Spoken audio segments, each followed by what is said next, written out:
In the past 2 months, we've moved weapons and equipment to Ukraine at record speed. Drones, grenade launchers, machine guns. We're seeing this incredible, historic flow of weapons coming into Ukraine. Do we have any sense as to where they're going? We don't know. There is really no information as to where they're going at all. You know, all this stuff goes to the border, and then kind of like something happens, it kind of like 30% maybe reaches its final destination. 30%? Are you concerned about weapons getting in the wrong hands? I don't care at all whether that happens. What sort of a unit do you command? Can't say. Okay. You know, there are like power lords, oligarchs, political players. One of the biggest targets are convoys like this transporting weapons. Вот там блокпост, где мы ехали, только что въебались туда, прямо в пост. За деревьями. Вот там Орлан идет. Europeans had come to believe that that project of integration had effectively meant the banishment of armed force. All of a sudden, not far from the borders of the EU, was the most significant war since World War II.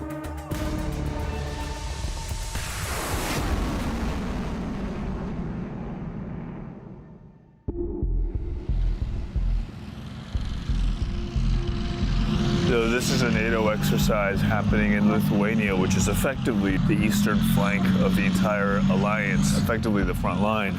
And exercises like this have been happening for quite some time, but have taken on much greater urgency.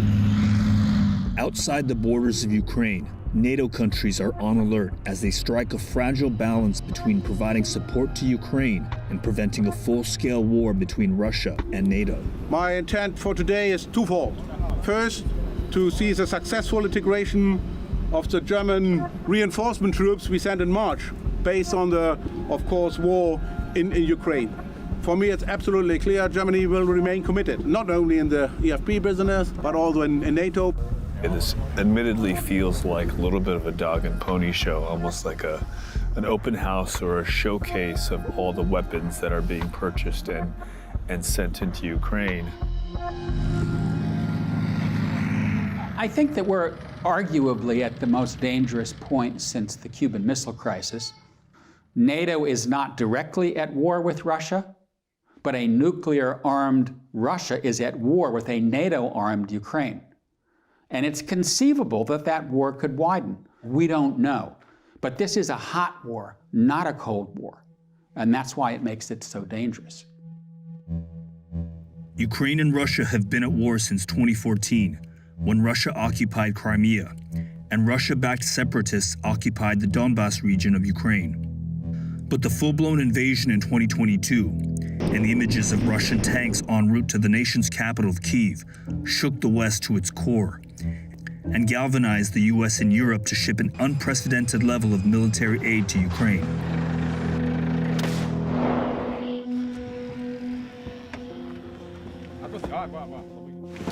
Yeah.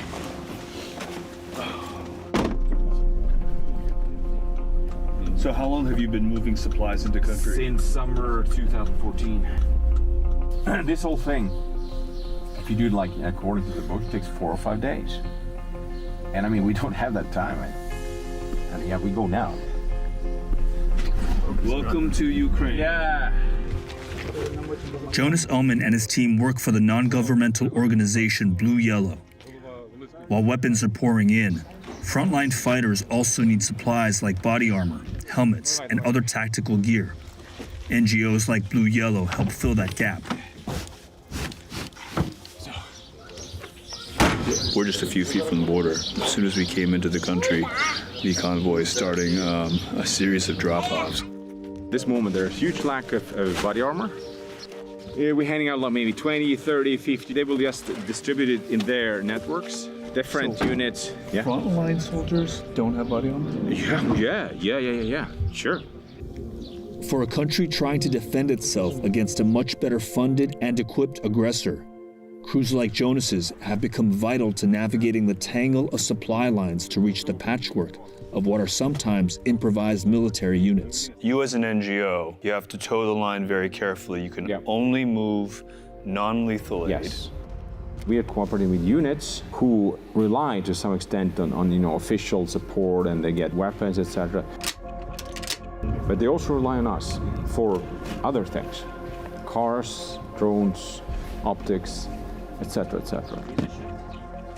The Russians in some ways see this as a war with the West. Ukraine is a proxy for the West, but at the same time, the Russians have been as careful as NATO in not widening the war. They have not chosen to strike against arms depots in Poland, through which arms are flowing into Ukraine. And that is not surprising in the nuclear era, because everybody knows that if you have a military conflict between two sides, both of which have nuclear weapons, you never know where the war is going to go. Jonas, can you help us with 10 night vision devices for a frontline combat unit defending Kharkiv? Go there and see what we can do. One of the many challenges to getting logistics to the front line are the many roadblocks, damaged bridges, collapsed bridges, and having to go off-road and sort of improvise your way through the country.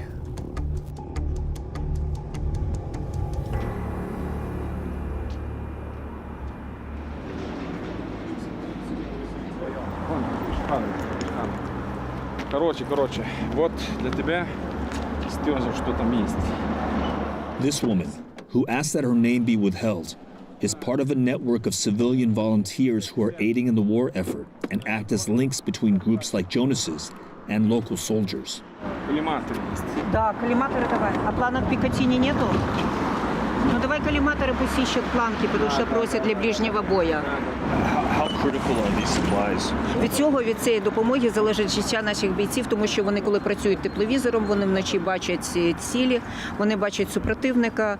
Коли працюють квадрокоптери, вони бачать місце розташування противника, вони бачать, скільки зброї, яка зброя готується до наступу. Тому це, від цього залежить життя. In addition to go-betweens, Jonas also delivers directly to armed units requesting supplemental aid. We've just been escorted to a compound, a private compound, and Jonas and his team are delivering some aid to this unit. We can't show any faces because of the highly secretive nature of what these guys do. Oh, wow. What sort of a unit do you command? Can't say. Okay. Can you walk me through some of what you have here?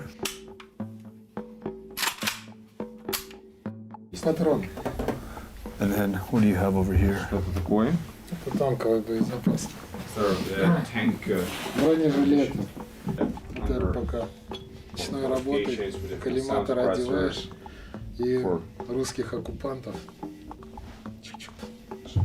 Можно. Ну вот это лучше не трогать, это гранатометные заряды. Остальными применением.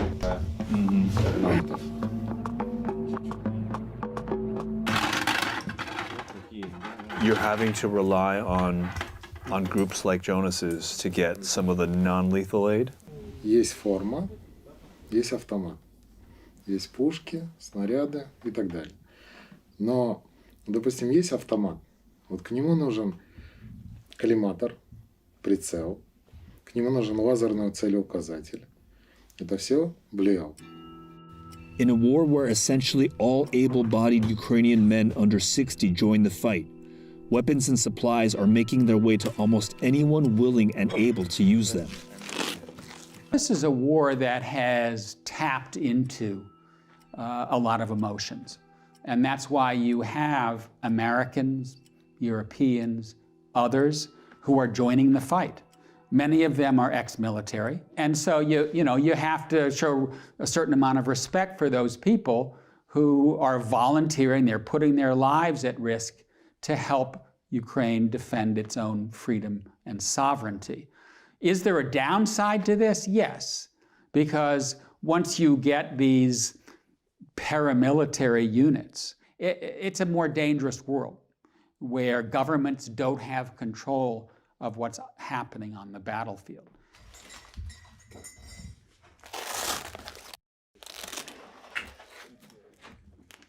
Блін, часи. 6:28. О, хлопці, давайте нажимаємо. Що на балконі должно бути нормальних людей. So right now we get weapons, get our armor, and we'll see what we need for this day.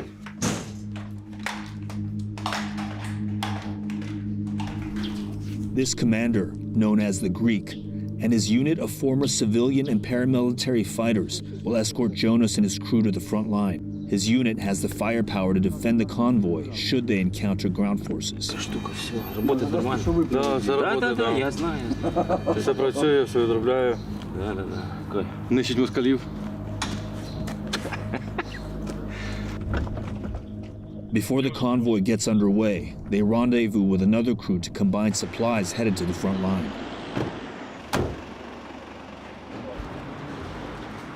As we follow supply lines, both non-lethal aid and lethal aid, they kind of converge here very, very close to the front.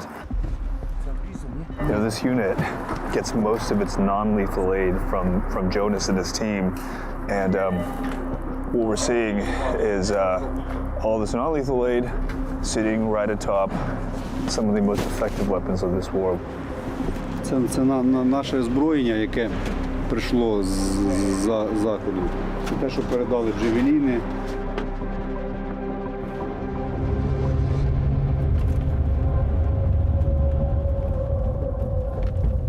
The commander of this unit told us that if they stand still for 5 minutes, even less, they will start to come under fire. They've got to keep moving at all times, and one of the biggest targets are convoys like this transporting weapons. Straight ahead. What did you say? I said straight ahead. Це на англійському, що я в Америку з тобою їду. Свободно. Seems there are checkpoints now, like every half kilometer to a kilometer.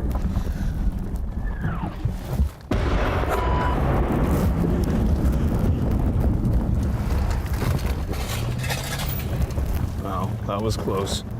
Как-то увидели нас. Понял, друже? Вот там блокпост, где мы ехали, только что въебали туда, прямо в пост. Actually see the artillery.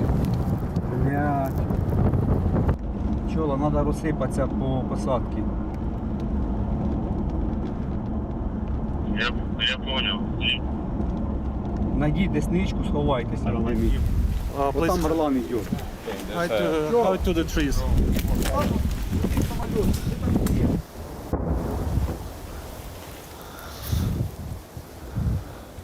Hearing a lot of incoming and outgoing shelling. Drones overhead. This isn't much cover, but it's kind of all we got here. Тільки що ми їхали, в небі був Орлан. Вони побачили точку, де ми знаходимося, побачили перехрестя, де зупиняються.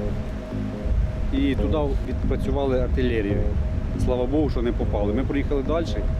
Остальна наша група поїхала вперед, і там їх теж обстріляли. Вони вернулись назад, їх опять обстріляли, вони пробили колесо. Зараз він висить, ми його зараз не бачимо. Шум, його не чути. Нам треба такі прибори, які показують, де летить БПЛА. Unable to move any further and out of sight of Russian drones, both the Greek and Jonas pull back without delivering their supplies. We had been traveling in a convoy of 4 earlier when we encountered the shelling. We have to assume that the Russian drones had eyes on all 4. So we're not traveling in 4s anymore until we are well out of range. The derailing of this supply run is one of the many ways desperately needed aid doesn't always make it to the soldiers who need it. The U.S. has sent tens of thousands of anti-aircraft and anti-armor systems, artillery rounds, hundreds of artillery systems, switchblade armored drones, and tens of millions of rounds of small arms ammunition. But in a conflict where front lines are scattered and conditions change without warning, not all of those supplies reach their destination. Some also reported weapons are being hoarded, or worse, fear that they are disappearing into the black market, an industry that has thrived under corruption in post-Soviet Ukraine. Anybody want to refill here? More? More, yeah, some more. That's for me? Okay, cool. Родился обои травмы, обкосился.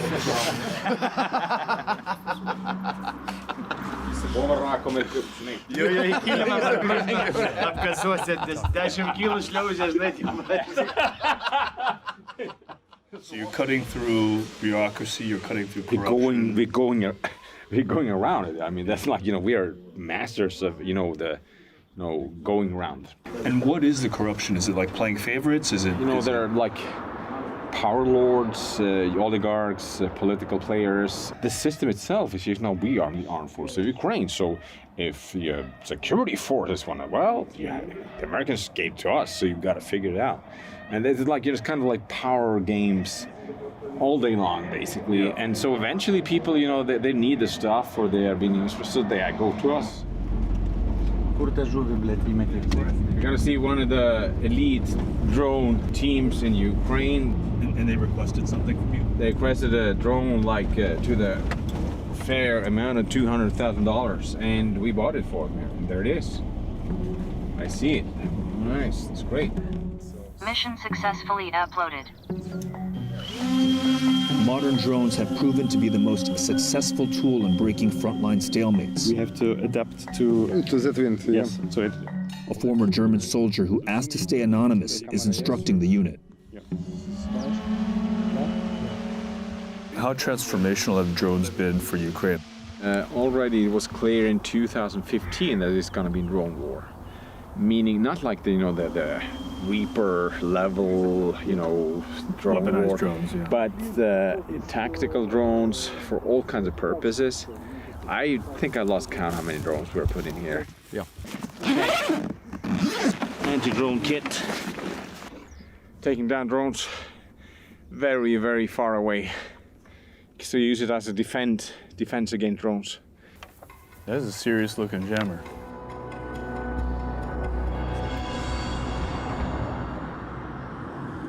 If you provide supplies or logistics pipeline, you've got to be able, there's got to be some organization to it, right? The surprise isn't that, all this stuff isn't getting there. The surprise is that people actually expected it to. We're here in the evacuation. Andy Milburn is a U.S. Marine veteran. Unsatisfied with what he felt was a too hands-off approach from the U.S., he made his way to Kyiv after the invasion to train frontline soldiers. I can tell you, unarguably, that on the frontline units, these things are not getting there, all right? Drones, switchblades, IFACs, they're not, all right?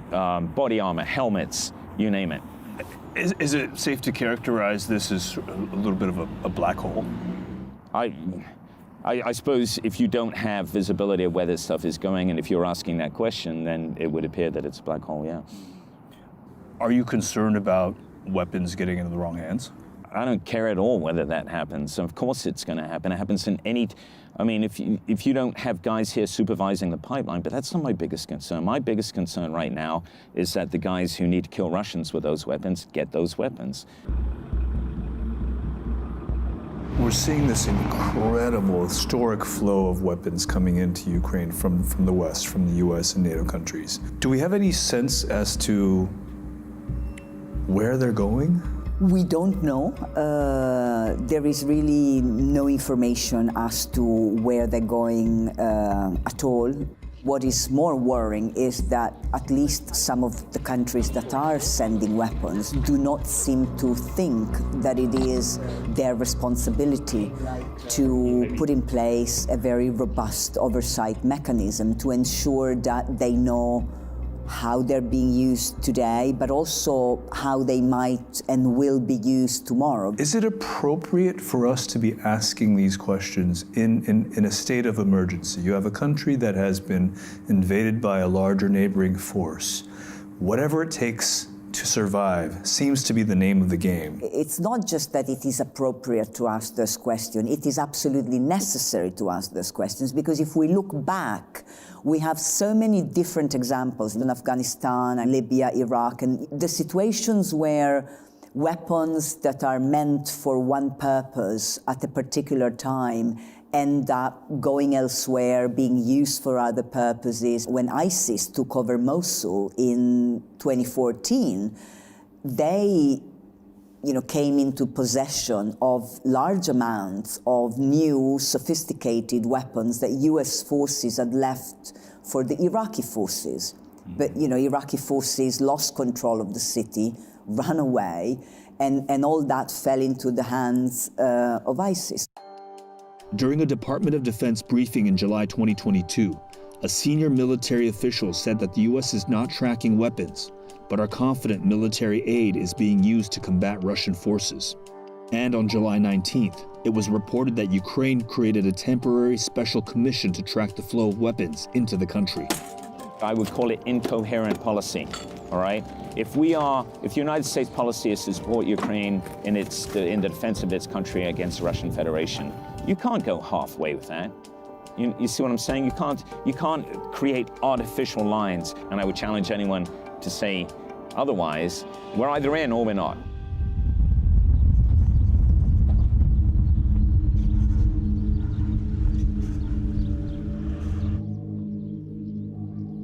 We're now in the heart of the Donbas region, which is the most heavily contested part of Ukraine. And following the convoy here is particularly unnerving because they've been asking for anti-drone equipment, which tells you that there are drones in the sky. Clearly within artillery range as well. So we probably shouldn't stay here for any longer than we need to.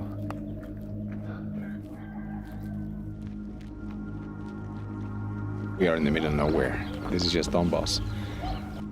Who the f does such a thing? It's just, it makes no sense whatsoever. Whatsoever. One of the big questions moving forward is, will there be a long-running Ukrainian insurgency in areas held by the Russians? And I think the answer to that is probably yes. But it depends what territories the Russians hold, how many of the Ukrainians that are in those territories stay. But you could still see partisans, Ukrainian units of one sort or another, infiltrating across the border into Russia-occupied territories to make any continuing Russian occupation costly and bloody. As we fuel Ukraine with so much of this, isn't there a danger that we're just creating the next insurgency, the next failed state? That's one of the reasons we have to win the war. I mean, if we lose the war, if we have this kind of gray zone, semi-failed state scenario or something like that, that's why we got to win. If you do this, you funnel lots of lethal resource into place and lose. Then you will have to face the consequences.